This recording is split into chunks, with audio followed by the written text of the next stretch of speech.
الحمد لله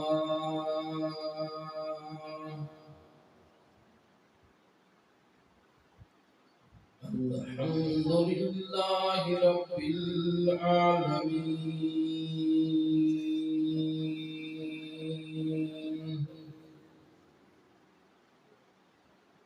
والعاقبة للمتقين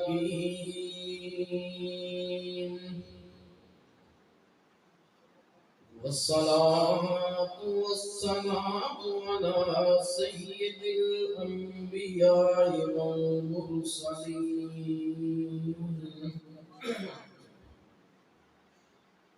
أما بعد فأعوذ بالله من الشيطان الرجيم بسم الله الرحمن الرحيم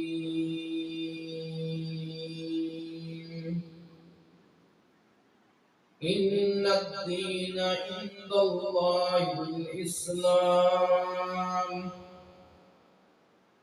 آمنت بالله صدق الله العظيم إن الله وملائكته يصلون على النبي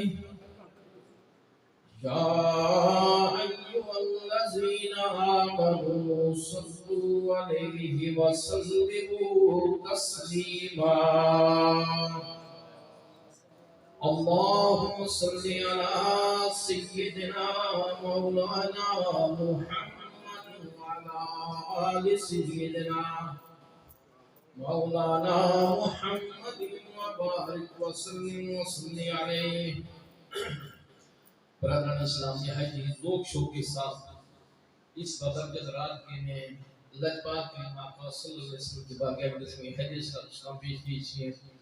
الصلاة والسلام عليك يا سيدي يا رسول الله وعلى آلك وصحابك يا سيدي يا حبيب الله. الصلاة والسلام عليك يا سيدي يا رسول الله وعلى آلك وصحابك يا سيدي يا شفيع المذنبين. کبھی اس شخص کے عیبوں کا چرچا ہو نہیں سکتا. آج کی رات کی مناسبت سے ابتدا جو میری ہے اس کے اوپر توجہ فرمائیں. کبھی اس شخص کے عیبوں کا چرچا ہو نہیں سکتا، برم جس کا رکھنے لگی وہ کبھی رسوا ہو نہیں سکتا.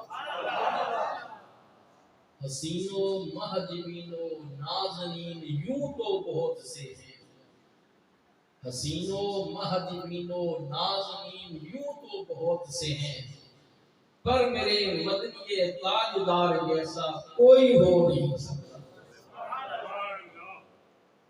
میرے نہایت واجب الاحترام والاحتشام معزز و محتشم مشائخ علماء کرام قبل اس کے تلاوت شدہ آیت کریمہ کے مطابق گفتگو کا آغاز کروں. اس ماہ مقدسہ کے اندر اللہ رب العزت کی لاریب کتاب کی تلاوت کرنے پر محترم حافظ صاحب کو اور اس لاریب کتاب کی تلاوت سننے پر معزز و محتشم سامعین حضرات کو یہ بندہ ہی ناچیز دل کی عطا گرانیوں سے ہدیہ تبریک پیش کرتا ہے.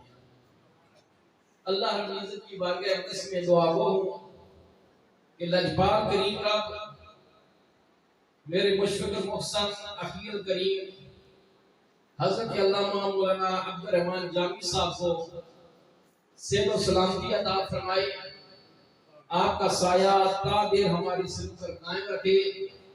جن کی مناسبت سے اس محفل کی قیادت کو 4 چاند لگے ہوئے ہیں اور یہ مسجد آباد ہے اور اس میں اللہ رب العزت کا ذکر اذکار ہو رہے ہیں، اس کے پیارے محبوب صلی اللہ علیہ وسلم کے گن گنائے جا رہے ہیں. ہم آپ کے بڑے مشکور و ممنون ہیں کہ بڑی محنت شاکہ سے کام لے رہے ہیں، اللہ رب العزت ان کو مزید ترقیاں عطا فرمائے۔ موضوع محترم سامعین حضرات، مجھے جو بھائیان نے عنوان حکم فرمایا ہے، غالباً میں پچھلے سال بھی آیا تھا، یہی عنوان تھا، اسلام، پاکستان اور ہم۔ اس طرح بھی انہوں نے حکم فرمایا کہ آپ نے اسی بات کے اوپر، اسی موضوع کے اوپر گفتگو کرنی ہے۔ تو میں اکثر دیکھتا رہتا ہوں، سوشل میڈیا ہے کہ آپ کا ذوق جو سر والا ہوتا ہے وہ اکثر آپ پورا کرتے رہتے ہیں۔ سریلے علماء اکرام کو آپ دعوت دیتے ہیں، تشریف لے آتے ہیں، ماشاءاللہ آپ کے ذوق کو دوبارہ کرتے رہتے ہیں، لیکن یہ جب مجھے دعوت دیتے ہیں تو میں ان کو کہتا ہوں میری وجہ سے آپ نمازی کم ہو جائیں گے، کیونکہ میں بے سرا سا انسان ہوں، تو میرے اندر سر تو ہے نہیں، لیکن آپ جب حکم فرماتے ہیں تو اللہ فوق العدد کے تحت حاضر ہو جاتا ہوں۔ میری کوشش یہ ہے کہ آج کی اس محفل میں آپ تمام آبا کی خدمت میں جو گوہر نایاب آپ کے خدمت میں پیش کرنا چاہتا ہوں وہ یہ ہے کہ اسلام کسے کہتے ہیں اور ہم مسلمان کیسے ہوئے اور اسلام کا تقاضا کیا ہے اور بحیثیت مسلمان ایک زندگی گزارنے کے اصول کیا ہے۔ مجھے پتا ہے کہ جب اس گفتگو میں اس موضوع پر کروں گا تو شاید آپ سمجھیں گے یار یہ 27 سب ہے، موضوع پہ اس کو کچھ اور رکھنا چاہیے تھا، لیکن آپ فکر نہ کریں، انشاءاللہ جب ہمارا اینڈ ہوگا تو 27 سب کے اوپر ہے۔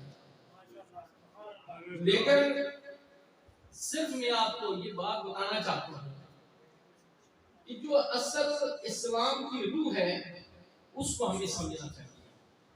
تو اس سلسلے میں جب میری گفتگو اب چلتی ہے تو آپ تمام آبا کی جو مزاج کرے گا تھوڑا تھوڑا آگے تشریف لیں، کیونکہ ہمارا ایک ماحول ایسا ہے کہ جیسے ہم آپس میں دوسرے سے گفتگو کر رہے ہیں، تو جب ہم میرے قریب آئیں گے تو زیادہ میرے خیال میں شاید میں آپ کو بات سمجھا سکتا ہوں۔